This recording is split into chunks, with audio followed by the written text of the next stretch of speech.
Hi friends, இந்த வீடியோவில் வந்து நம்ம என்ன பார்க்க போகிறோம் அப்படின்னு கேட்டிங்கன்னா, இப்போ வந்து நம்மளோட அமரன் திரைப்படத்துக்கு வந்து தேசிய அளவில் வந்து பெரிய பெரிய ஒரு அங்கீகாரம் கிடைத்திருக்கு.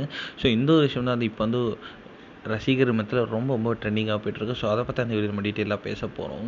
ஸோ சிவகார்த்திகேயன் மற்றும் சாய் பல்லவி வந்து முதல் முறையாக இணைந்து கடந்த வருடம் ரிலீஸ் ஆன ஒரு திரைப்படம் தான் அமரன். ஸோ இந்த திரைப்படம் வந்து கடந்த வருடத்தோட one of the biggest blockbuster அப்படின்னு சொல்லலாம். ஸோ அந்தளவுக்கு வந்து இந்த திரைப்படம் வந்து ரசிகர் மத்தியில் ஒரு மாபெரும் ஒரு வெற்றி திரைப்படமாக அறிவிக்கப்பட்டுச்சு.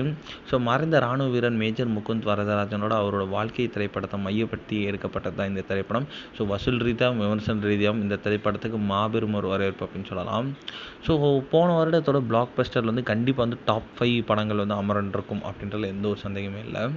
இதில் வந்து இப்போ வந்து தற்போது சர்வதேச அளவில் வந்து அமரன் திரைப்படத்துக்கு அங்கீகாரம் கிடைத்திருக்குங்க. அதாவது அமெரிக்காவில் வந்து உலக கலாச்சார திரைப்பட விழா அப்படின்ட்டு வந்து ஒரு போட்டி மாதிரி வந்து நடத்தியிருந்தாங்க. ஸோ அந்த ஒரு நிகழ்ச்சியில் வந்து நம்மளோட அமரன் திரைப்படம் வந்து தேர்ந்தெடுக்கப்பட்டிருக்கு அப்படின்னு சொல்லலாம்.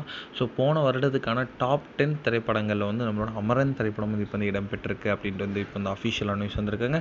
இது வந்து நம்ம தமிழ் சினிமாவுக்கு வந்து கிடைத்த ஒரு பெரிய பெரிய பெருமை அப்படின்னு சொல்லலாம். இந்த ஒரு விஷயம் ரசிகர் மத்தியில் ரொம்ப ரொம்ப ட்ரெண்டிங்காக போயிட்டுருக்கு.